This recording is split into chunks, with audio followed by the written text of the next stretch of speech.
ಪೂಜ್ಯರೇ, ತಾವಾದರೂ ತ್ರಿಲೋಕ ಸಂಚಾರಿಗಳು. ತಾವು ದಯಮಾಡಿದ ಕಾರಣವನ್ನು ನಾನು ತಿಳಿಯಬಹುದೇ?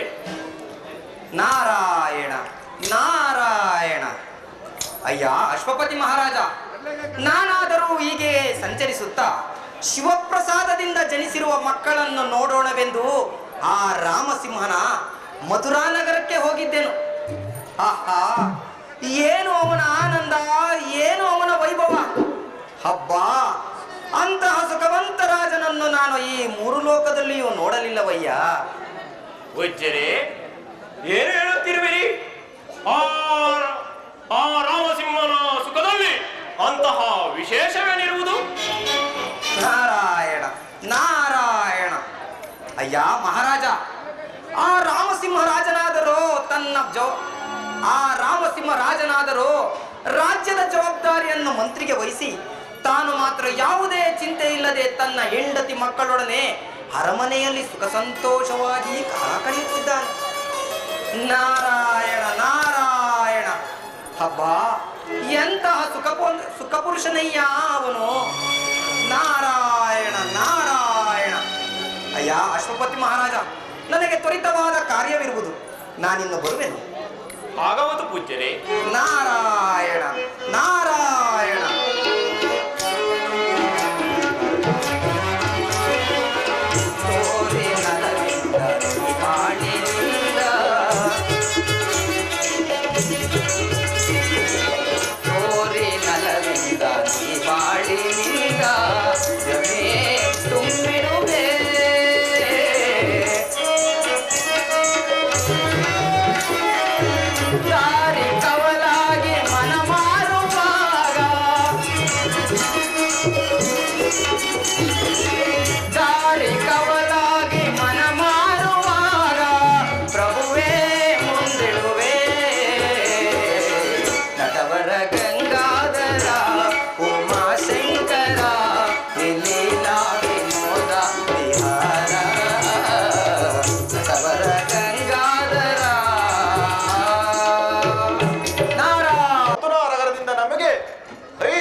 ಕಾಣಿಕೆಗಳು ಸಲ್ಲಿಕೆ ಆಗಿಲ್ಲ.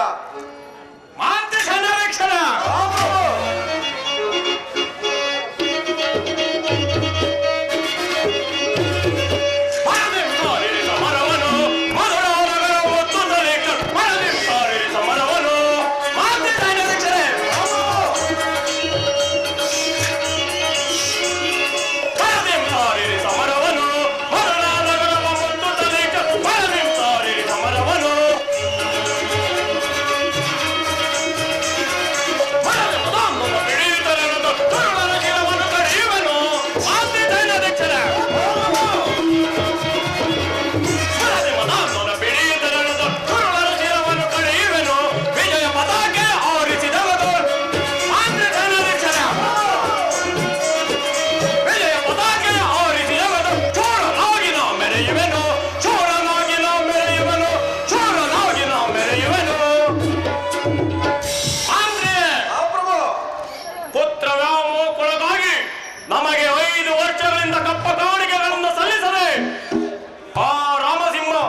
ಅಮೃತವನ್ನು ಪಡೆದ ನಾವಲ್ಲವೇ ಪುಣ್ಯಶಾಲಿಗಳು. ಇದಕ್ಕೆಲ್ಲ ಕಾರಣವು ನೀವು ಆ ಪರಮೇಶ್ವರನ ಮೇಲಿಟ್ಟಿರುವ ಭಕ್ತಿ ಪ್ರಾಣೇಶ್ವರ. ಅಣ್ಣ ನಾವಿಬ್ಬರು ಸೇರಿ ಆಟವಾಡೋಣ. ಯಾವ ಆಟ ಆಡೋಣ ಅಣ್ಣ? ಕಣ್ಣಾಮುಚ್ಚಾಲೆ ಆಟ ಆಡೋಣ. ಬೇಡ ಬೇಡ, ಚೆಂಡಿನ ಆಟ ಆಡೋಣ. ಹಾಗೆ ಆಗಲಿ ಅಣ್ಣ.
ಮಕ್ಕಳಿಂದ ಮಂತ್ರಿ ನಿನಗೆ ಮಂಗಳವಾಗಲಿ. ಪ್ರಾಣೇಶ್ವರ, ರಾಜ್ಯ ಕಾರ್ಯಕ್ರಮವು ಸುಭಿಕ್ಷವಾಗಿ ನಡೆಯುತ್ತಿರುವುದೇ. ಇಂಥ ಮಕ್ಕಳನ್ನು ಪಡೆದ ನಾವೇ ಭಾಗ್ಯಶಾಲಿಗಳಲ್ಲವೇ? ಹೌದು.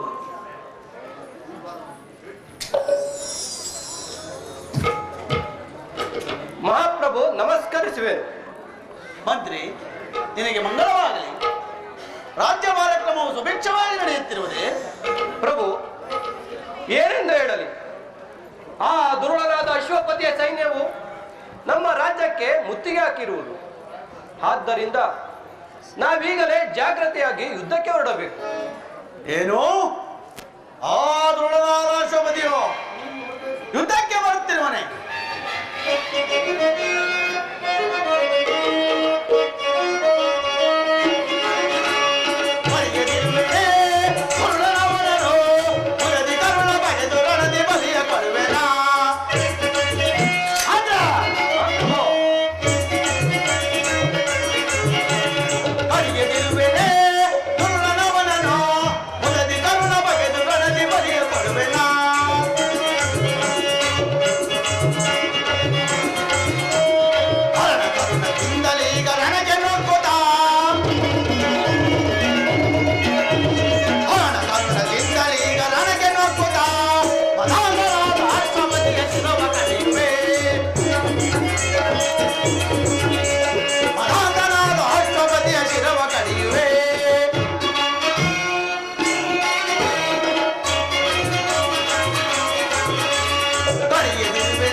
ಏನೋ ಮುದುಕನೆಂದು ಹಿಡಿದು ಮದುವೆಯಲ್ಲಿ ಬರ್ತಿರುವ ಆ ಶಬ್ದ ಮುಂಡಗಳನ್ನು ಚೆಂಡಾಡಿ ಆರಳ ಚಂಡಿ ಆಗುದು ಕೊಡಬೇಡ.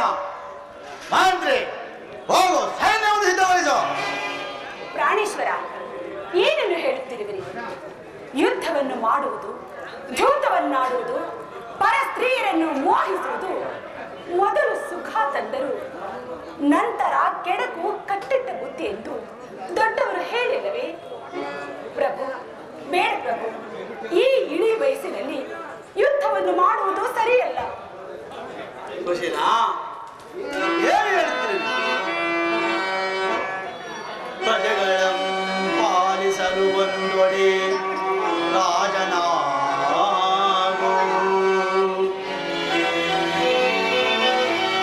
ಕರೆಯೋ ನಾನಾ ಚಮಕೃತಿ ಬಂದೊಡೆ ಮಂತ್ರಿಯಾಗೋ, ಕೋಪವಂ ಬಿಡಲಾದೊಡೆ ಸಾಧುವಾಗೋ,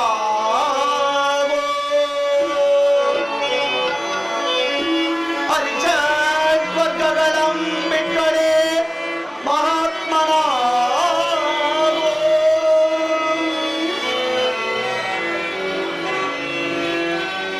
ದೇವಿ, ಹೀಗಿರುವಾಗ ನಮ್ಮ ಪ್ರಜೆಗಳನ್ನು ಪಾಲಿಸುವುದೇ ನಮ್ಮ ಧರ್ಮ. ಆದ್ದರಿಂದ ನಾನೀಗಲೇ ಯುದ್ಧಕ್ಕೆ ಹೊರಡುವೆನು. ಹೌದು ತಾಯಿ, ತಂದೆಯು ಹೇಳುತ್ತಿರುವುದು ನಿಜ.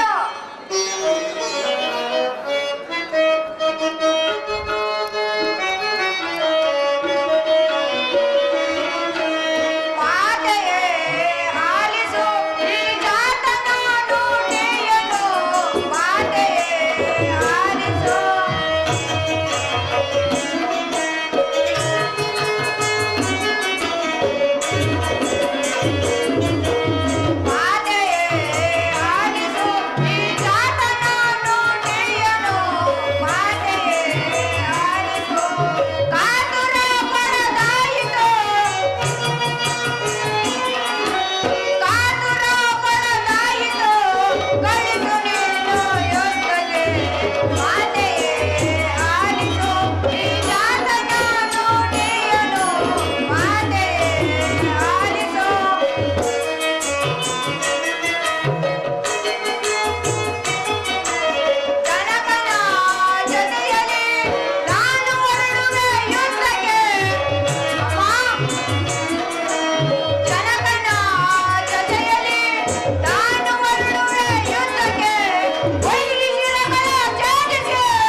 ಭಲೆ ಭಲೆ ಮಕ್ಕಳೇ, ನಮ್ಮ ವಂಶದ ಗೌರವ ಸ್ವರೂಪಿಗಳು ನೀವು. ನಮ್ಮ ವಂಶದ ಕೀರ್ತಿಯನ್ನು ಬೆಳಗುವುದರಲ್ಲಿ ಸಂದೇಹವೇ ಇಲ್ಲ. ಈ ನಿಮ್ಮ ಮಾತುಗಳನ್ನು ಕೇಳಿ ನನ್ನಲ್ಲಿರುವ ಶಕ್ತಿಯೋ ದುಪ್ಪಟ್ಟಾಗುತ್ತಿರುವುದು. ಆದರೂ ಮಕ್ಕಳೇ, ನಿಮಗೇಕೆ ಯುದ್ಧದ ಚಿಂತೆ?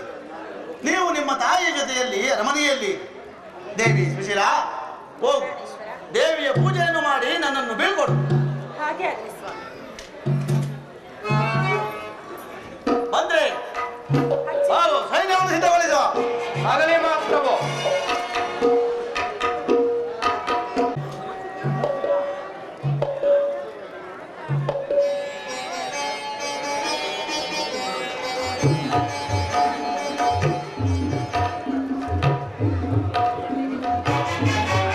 ಪ್ರಾಣೇಶ್ವರ, ಜಯಶಾಲಿಯಾಗಿ ಇರಬೇಕು.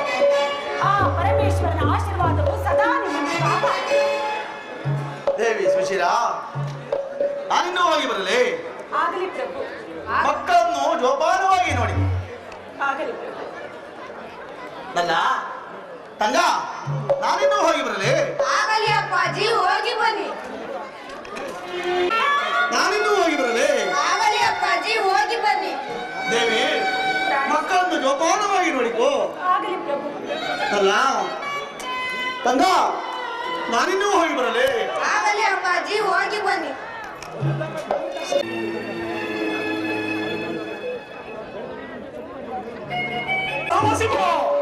ಪುತ್ರ ನಾವು ಮತ್ತು ಬಲಿಯಾಗಿ ನಮಗೆ ಕಪ್ಪ ಕಾಣಿಕೆಗಳನ್ನು ಸಲ್ಲಿಸದೆ ಉದಾ ಕರ್ತವ್ಯ ಭ್ರಷ್ಟರಾಗಿ ಮೆರೆಯುತ್ತಿರುವೆಯಾ?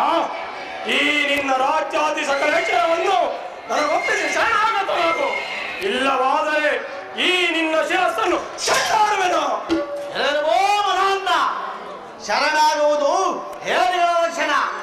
ಮುದುಕನೆಂದರಿದು ಮದವೇರಿ ಬಂದಿರುವ ನಿನಗೆ ನನ್ನ ಸಮರ ವಿದ್ಯಾ ಪ್ರಾವೀಣ್ಯತೆಯಿಂದ ಬುದ್ಧಿ ಕಲಿಸಬೇಕು. ಸಿದ್ಧರಾಗ ಮೂರ್ಖ ಯುದ್ಧಕ್ಕೆ. ಹಾಗಾದರೆ ಸಿದ್ಧರಾಗ ಭ್ರಷ್ಟ.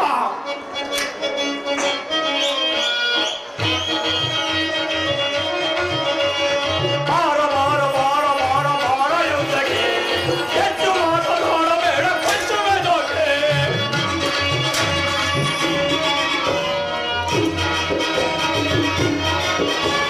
ಬಾರ ಬಾರ ಬಾರ ಬಾರ ಬಾರ ಯುದ್ಧಕ್ಕೆ ಹೆಚ್ಚು ಮಾತನಾಡಬೇಡ, ಪಂಚಮೇ ಜೋಕೆ.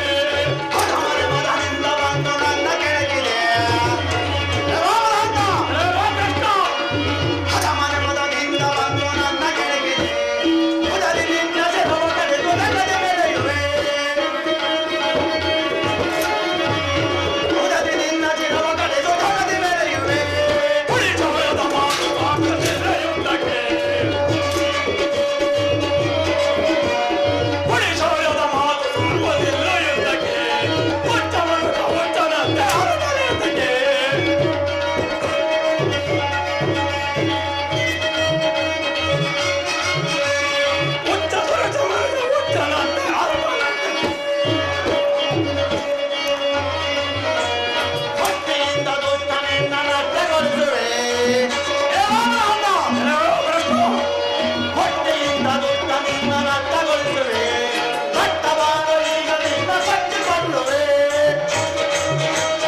ಅಶ್ವಪತಿಯ ಸೈನಿಕರು ಮೋಸದಿಂದ ಕೊಂದರಲ್ಲ.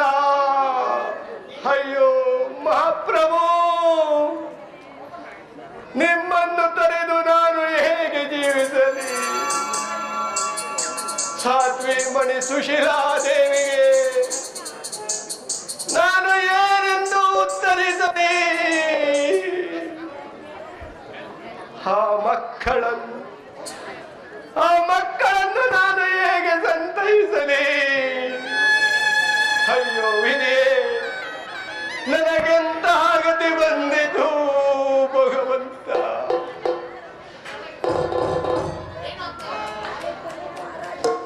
ಲೇ ಮಂತ್ರಿ, ಈ ನಿನ್ನ ಸ್ಥಿತಿಯನ್ನು ನೋಡಲಾಗುತ್ತಿಲ್ಲ. ನಿಮ್ಮ ರಾಜ್ಯದ ಜವಾಬ್ದಾರಿಯನ್ನು ನೀನೇ ನೋಡಿಕೊ. ಆದರೆ ಪ್ರತಿ ವರ್ಷವೂ ತಪ್ಪದಂತೆ ಕಪ್ಪ ಕಾಣಿಕೆಗಳನ್ನು ತಂದೊಪ್ಪಿಸು. ಹಾಗೇ ಆಗಲಿ ಮಹಾರಾಜ. ಸೈನಿಕರೇ, ನಾನೀಗಲೇ ಅರಮನೆಗೆ ಹೋಗಿ ಮಹಾರಾಣಿಯವರನ್ನು ಕರೆತರುವೆ. ನೀವು ಇಲ್ಲಿಯೇ ಇರಿ.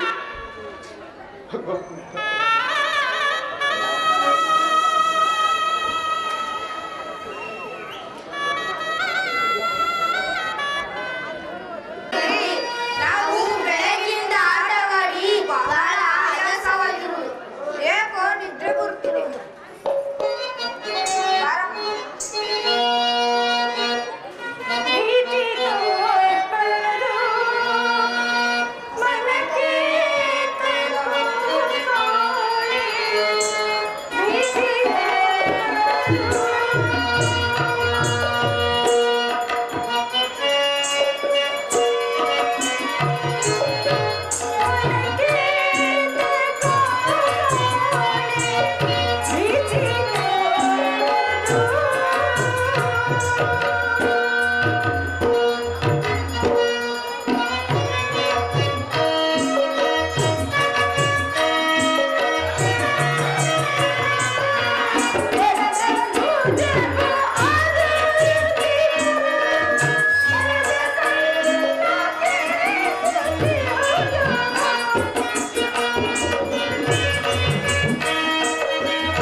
ಬನ್ನಿ ಮಕ್ಕಳೇ, ಮಲಗಿಕೊಳ್ಳಿ.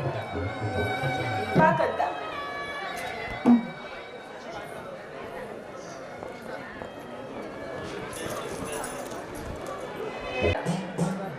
ಅದೇ ಬೆಳಗಿನಿಂದಲೂ ನನ್ನ ಬಲಗಣ್ಣು ಹಾರುತ್ತಿತ್ತು. ಯುದ್ಧದಲ್ಲಿ ಏನಾಯಿತು ತಿಳಿಯನಲ್ಲ. ಈಗ ಏನ್ ಮಾಡ್ಲಿ? ಪ್ರಾಣೇಶ್ವರ, ಪರಮೇಶ್ವರ, ಕಾಪಾಡು ಕಾಪಾಡು.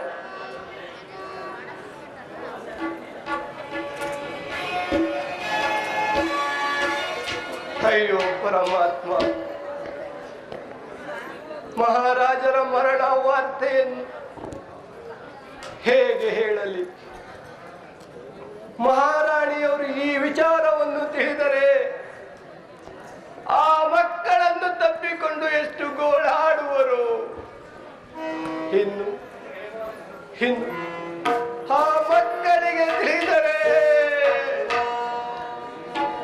ಆ ಮಕ್ಕಳು ಎಲ್ಲಿ ಸುನೀಗುವರು? ಏನು ಮಾಡಲಿ? ಈ ವಿಚಾರವನ್ನು ಮಕ್ಕಳಿಗೆ ಪರಮಾಚಿ ಹೇಳುವೆ. ಅಮ್ಮ, ಮಹಾರಾಣಿಯವರೇ, ಮಹಾರಾಣಿಯವರೇ. ಮಂತ್ರೇಶ್ವರ ಬಂದಿರಾ? ನನ್ನ ಪತಿದೇವರೆಯಲ್ಲಿ ಏಕೆ? ಏಕಾಗಿ ಏಕಾಂಗಿಯಾಗಿ ಬಂದಿರುವಿರಿ? ಯುದ್ಧದಲ್ಲಿ ಏನಾಯಿತು? ಅಮ್ಮ, ಯುದ್ಧದಲ್ಲಿ ಜಯವಾಯಿತು ತಾಯಿ. ಪರಮೇಶ್ವರ, ಯುದ್ಧದಲ್ಲಿ ಜಯವನ್ನಿತ್ತು ನಮ್ಮ ರಾಜ್ಯವನ್ನು ಕಾಪಾಡಿದೆಯಾ ತಂದೆ? ನನ್ನ ಮಾಂಗಲ್ಯ ಭಾಗ್ಯವನ್ನು ಕಾಪಾಡಿದೆಯಾ ಪರಮೇಶ್ವರ? ಮಂತ್ರೀಶ್ವರ, ನನ್ನ ಪತಿದೇವರಲ್ಲಿ? ಅಮ್ಮ, ಯುದ್ಧದಲ್ಲಿ ಕಾದಾಡಿ ಆಯಾಸಗೊಂಡಿದ್ದರಿಂದ ನದಿಯ ತೀರದಲ್ಲೇ ಮಲಗಿರುವುದು. ನೀವು ಅಲ್ಲಿಗೆ ಬಂದು ಮಹಾರಾಜರ ಆಯಾಸವನ್ನು ಪರಿಹರಿಸಿ ವಿಜಯಲಕ್ಷ್ಮಿಯ ಪೂಜೆ ಮಾಡಿ ವಿಜಯೋತ್ಸವವನ್ನು ಆಚರಿಸಿಕೊಂಡು ಮಹಾರಾಜರನ್ನು ಕರೆತರುವ. ಅದಿರಲಿ ತಾಯಿ, ಮಕ್ಕಳಲ್ಲಿ ಕಾಣುತ್ತಿಲ್ಲವೆಲ್ಲ? ಮಕ್ಕಳು ಮಲಗಿರುವರು. ಹಾಗಾದರೆ ಬೇಗ ಬನ್ನಿ ತಾಯಿ, ತಡ ಮಾಡಬೇಡಿ. ಇರಿ ಮಂತ್ರೀಶ್ವರ, ಮಕ್ಕಳನ್ನು ಕರೆದುಕೊಂಡು ಬರ್ತೇನೆ. ಬೇಡ ತಾಯಿ, ಬೇಡ. ರಣರಂಗದಲ್ಲಿ ಸತ್ತು ಬಿದ್ದಿರುವ ಶವಗಳನ್ನು ಮಕ್ಕಳು ನೋಡಿದರೆ ಭಯಪಡುವರು. ಆದಷ್ಟು ಬೇಗನೆ ಹಿಂತಿರುಗೋಣ. ಬನ್ನಿ ತಾಯಿ. ಹೌದು, ನಡೆಯಿರಿ. ಬನ್ನಿ ತಾಯಿ.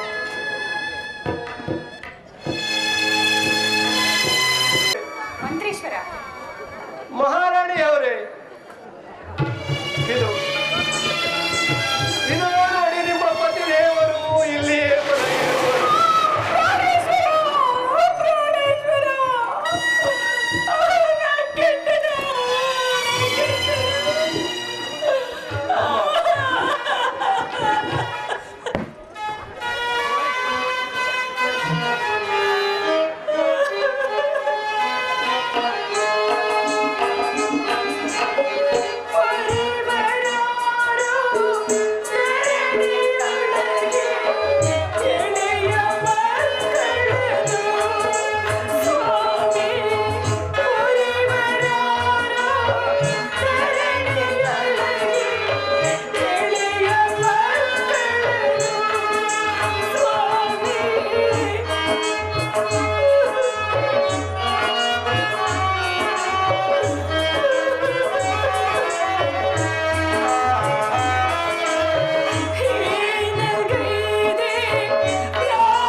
ಅಯ್ಯೋ ಪರಮಾತ್ಮ,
ಕಾಂತಾರಿಲ್ಲದ ಮೇಲೆ ಇರಬಾರದಿ ಪ್ರಾಣ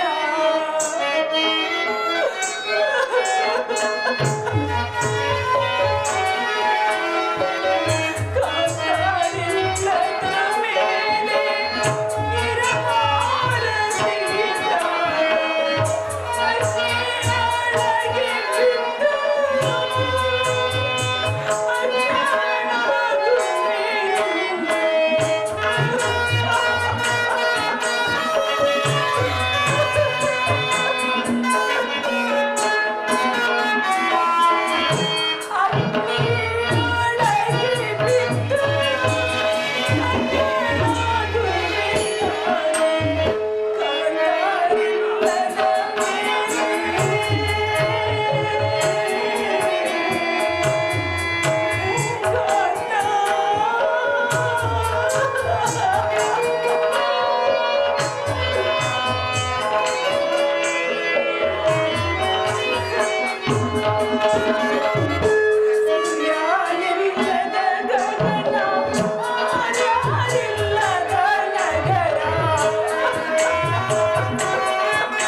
ಸಿದ್ಧಪಡಿಸುವೆ.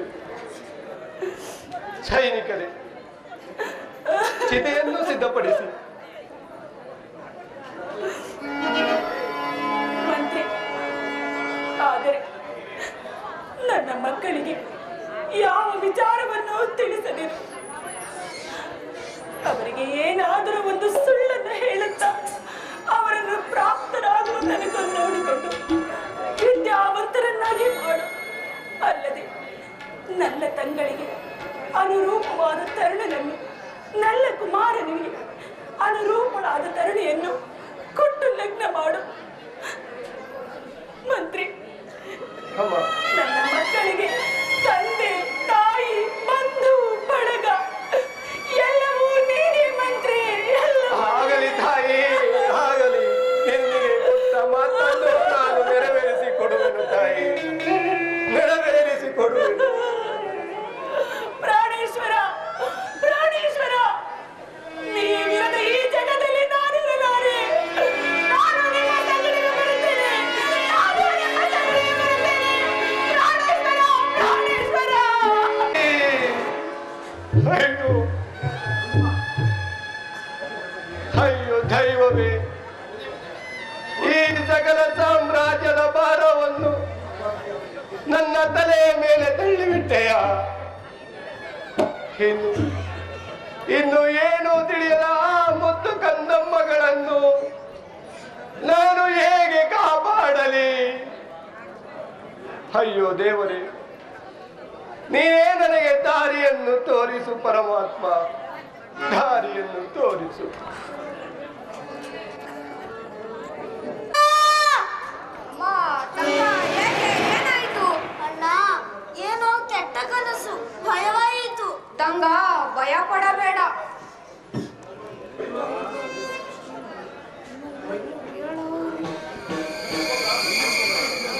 ಅಣ್ಣ, ಪಕ್ಕದಲ್ಲಿ ಮಲಗಿದ್ದ ಅಮ್ಮ ಎಲ್ಲೂ ಕಾಣುತ್ತಿಲ್ಲ. ನನಗೇಕೋ ಭಯವಾಗುತ್ತಿದೆ. ತಂಗ ಭಯ ಪಡಬೇಡ. ಅಮ್ಮ ಇಲ್ಲೆಲ್ಲೋ ಹೊರಗೆ ಇರಬೇಕು. ಬಾ, ಹೊರಗೆ ಹೋಗಿ ನೋಡೋಣ.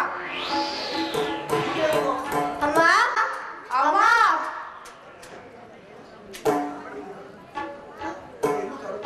ಅಮ್ಮ, ಅಮ್ಮ ಎಲ್ಲೂ ಕಾಣುತ್ತಿಲ್ಲ. ನನಗೇಕೋ ಭಯವಾಗುತ್ತಿದೆ. ಹೌದು ತಂಗಿ, ನಮ್ಮನ್ನು ಒಂದು ಕ್ಷಣವೂ ಬಿಟ್ಟಿರದ ತಾಯಿಯು ಕಾಣದಿರಲು ಕಾರಣವೇನಿರಬಹುದು. ಇನ್ನು ಸ್ವಲ್ಪ ಮುಂದೆ ಹೋಗಿ ನೋಡೋಣ, ನಡೆ.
ಯುದ್ಧಕ್ಕೆ ಹೋದ ಅಪ್ಪಾಜಿಯು ಇನ್ನೂ ಬರಲಿಲ್ಲ.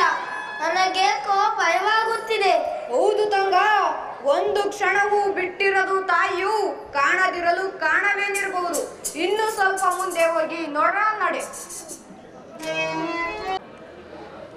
ಮಕ್ಕಳಾಗಲೇ ಎಚ್ಚರಗೊಂಡು ತಂದೆ ತಾಯಿಗಳನ್ನು ಹುಡುಕುತ್ತಿರುವುದು. ಇರಲಿ, ಮೊದಲು ಮಕ್ಕಳನ್ನು ಸಮಾಧಾನಪಡಿಸುವೆ. ಎಲ್ಲಿ ನಮ್ಮ ತಂದೆ ತಾಯಿಗಳು ಕಾಣುತ್ತಿಲ್ಲವಲ್ಲ? ಮಕ್ಕಳೇ, ಭಯಪಡಬೇಡಿ, ಶಾಂತರಾಗಿ. ನಿಮ್ಮ ತಂದೆ ತಾಯಿಗಳನ್ನು ತೋರಿಸುತ್ತೇನೆ. ನಡೆಯಿರಿ, ಮೊದಲು ಅರಮನೆಗೆ ಹೋಗೋಣ. ಮೊದಲು ನಮ್ಮ ತಂದೆ ತಾಯಿಗಳನ್ನು ತೋರಿಸಿ. ಮಕ್ಕಳೇ, ಸಮಾಧಾನರಾಗಿ. ನಿಮ್ಮ ತಂದೆಯವರು ಶತ್ರು ಸಂಹಾರ ಮಾಡಿದ ಪಾಪ ಪರಿಹಾರಕ್ಕೆಂದು ತೀರ್ಥಯಾತ್ರೆಗೆ ಹೋಗಿದ್ದಾರೆ. ಇನ್ನು ನಿಮ್ಮ ತಾಯಿಯವರು ಕೂಡ ಪತಿವ್ರತ ಧರ್ಮವನ್ನು ಅನುಸರಿಸಿ ಅವರ ಜೊತೆಯಲ್ಲೇ ಹೋಗಿದ್ದಾರೆ. ನಿಮ್ಮಗಳ ಪೋಷಣೆ ಎಂದು ನನ್ನನ್ನು ಬಿಟ್ಟಿದ್ದಾರೆ. ಆದಷ್ಟು ಬೇಗನೆ ಹಿಂತಿರುಗುವರು. ಬನ್ನಿರಪ್ಪ, ಹೋಗೋಣ. ನನ್ನ ಮನಸ್ಸು ಏಕೋ ಕಳವಳ ಪಡುತ್ತಿದೆ. ನಮ್ಮ ತಂದೆ ತಾಯಿಗಳ ಮುಖವನ್ನು ನೋಡುವೆವೋ ಇಲ್ಲವೋ ತಿಳಿಯದು.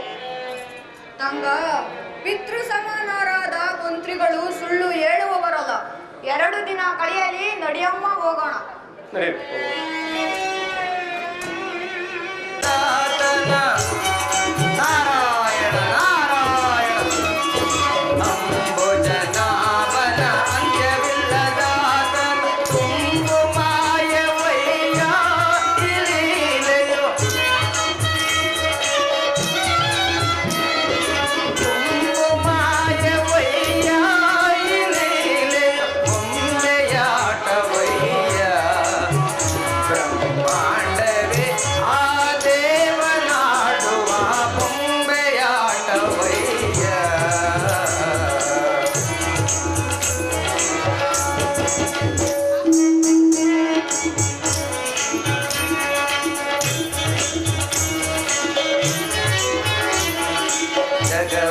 ಸಿಗತಿ ಸೂತ್ರವನಾಡಿಸಿ ನಗು ನಗು ತನ್ನಲ್ಲಿಸಿ ಮಾಯೆ ಬೀಸಿ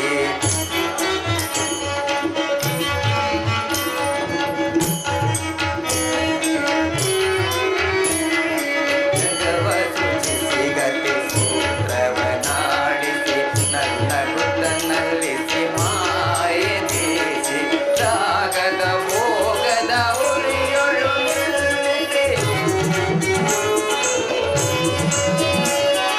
ರಾಗದ ಭೋಗದ ಉರಿಯೊಳು ನಿಲ್ಲಿಸಿ ಆಗೊಮ್ಮೆ ಈಗೊಮ್ಮೆ ಆಡಿಸಿ ಕಾದಲಿವ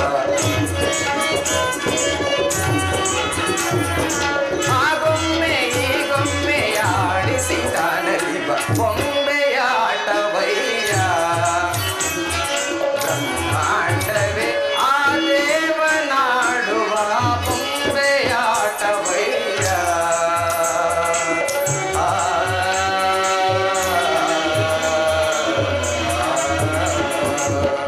ನಾರಾಯಣ ನಾರಾಯಣ. ಈ ಜಗತ್ತನ್ನು ಪರಿಪಾಲಿಸುತ್ತಿರುವ ಆ ಪರಮಾತ್ಮನಿಗೆ ಲೇಷವಾದರೂ ಕರುಣೆ ಇಲ್ಲವೇ? ತಂದೆ ತಾಯಿಗಳನ್ನು ಕಳೆದುಕೊಂಡು ಪರಿತಪಿಸುತ್ತಿರುವ ಆ ಮಕ್ಕಳನ್ನು ಕಾಪಾಡಬೇಕಾದರೆ ಆ ಮಂತ್ರಿಗಂತೂ ಪ್ರಾಣ ಸಂಕಟವಾಗಿರುವುದು. ಗುಣವಂತನಾದ ಮಂತ್ರಿಯಾದರೂ ಆ ಮಕ್ಕಳು ಕೇಳಿದಾಗಲೆಲ್ಲ ಒಂದೊಂದು ಸುಳ್ಳು ಪತ್ರಗಳನ್ನು ತೋರಿಸಿ ಆ ತಂದೆ ತಾಯಿಗಳು ಬದುಕಿರುವರೆಂಬ ನಂಬಿಕೆಯನ್ನ ಮನಸ್ಸಿನಲ್ಲಿ ಬಿತ್ತಿ ಒಳ್ಳೆಯ ವಿದ್ಯಾವಂತರನ್ನಾಗಿ ಮಾಡಿಸಿರುವನು. ಪ್ರಾಪ್ತ ವಯಸ್ಕರಾದ ನಲ್ಲ ಮತ್ತು ತಂಗರಿಗೆ ಅನುರೂಪವಾದ ವಧುವರರನ್ನು ಹುಡುಕಿ ಲಗ್ನ ಮಾಡಿದರೆ ಆ ಮಂತ್ರಿಯ ಜವಾಬ್ದಾರಿಯೇ ಮುಗಿಯುವುದು. ಏನೇ ಆದರೂ ಆ ಮಂತ್ರಿಯ ಕರ್ತವ್ಯ ನಿಷ್ಠೆ ಈ ಲೋಕಕ್ಕೆ ಅಸಾಧಾರಣವಾದದ್ದು. ಇರಲಿ, ನಾನೀಗಲೇ ಹೋಗಿ ಮುಂದಿನ ಕಾರ್ಯವನ್ನು ಕೈಗೊಳ್ಳುವೆನು.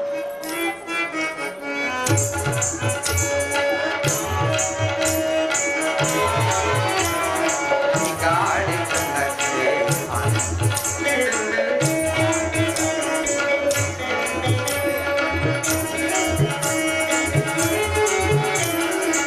ಸಾಗಿ ಸಲಹೆ ಮಾತವೇನು ನೀ ಗಾಡಿ ಕಣ್ಣಲ್ಲೇ ಆಂತರ್ಯವೇನು ಹೇಳಯ್ಯ ಒಳಮರ್ಮ ತೋರಯ್ಯ ಆ